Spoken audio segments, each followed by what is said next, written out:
There is a lot of talk about today's movies that are just a bunch of sequels and retreads and remakes and what have you not. But this is not a new phenomenon, and of course it isn't. But the fact remains that for about 6 or 7 years they made 14 movies of Sherlock Holmes with the same actors and basically the same crew. They actually did the entire title sequence is exactly the same. They just swapped out the title for each and every one of them. We're gonna talk about one of them today. We're gonna talk about number 5 of the Sherlock Holmes movies that was made in the 1930s and 40s. We're gonna talk about Sherlock Holmes and the Voice of Terror.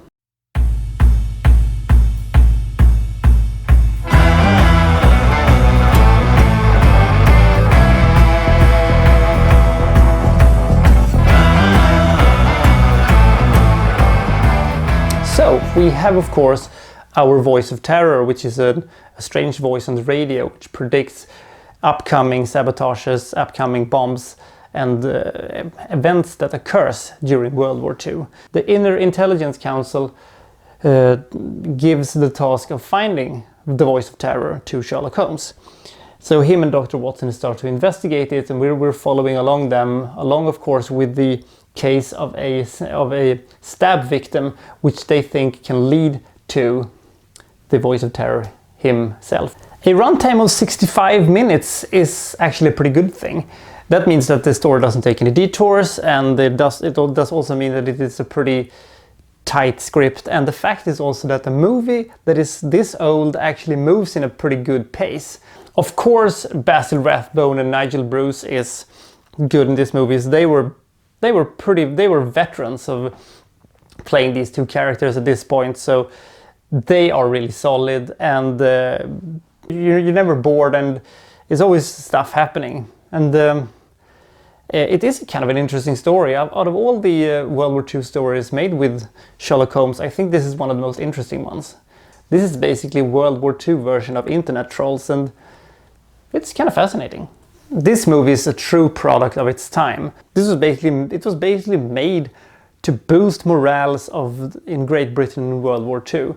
And it does a pretty good job at doing that. But when you're seeing it now, in 2017, it kind of looks a little silly and sounds a little silly when in every movie Sherlock Holmes gives this speech in the end. In my head, I always hear the President Whitmore in the end of Independence Day, today we celebrate our Independence Day, and stuff like that. That's a problem with the movie. It's a bit too much a product of its time.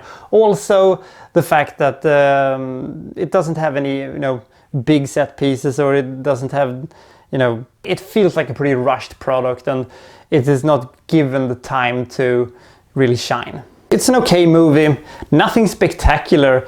I mean, we have our lead actors and they are good, and we have some supporting actors who are okay.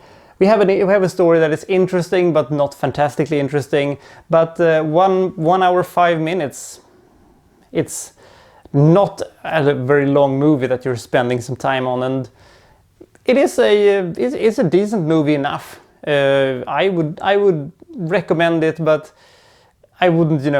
You have to see this movie. It is what it is. It's more fascinating to see, considering that the time it was made and for the sake it was made. This is basically a small propaganda movie.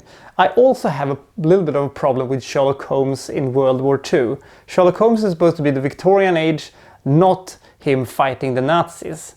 That is a bit strange. I understand that it is a character that you could have in a World War II settings, but it also feels a little strange. So nothing special here, but I'm gonna give this one 40.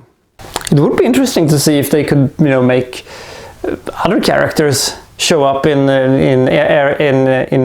eras they did. It would be interesting to see what they could do more. Famous characters that fight crimes who shows up in areas where they don't sort of belong. Why don't we have Jack Reacher show up in the Victorian era and beat the shit out of people in London and stuff like that? That could be awesome. Hey, Lee Child, do that. Jack Reacher finds a time machine and he goes to the Victorian age and beats the shit out of people. That would be awesome. What we're gonna review next, I have no idea. You have to stay tuned to find out. This is the Vikstrand signing out.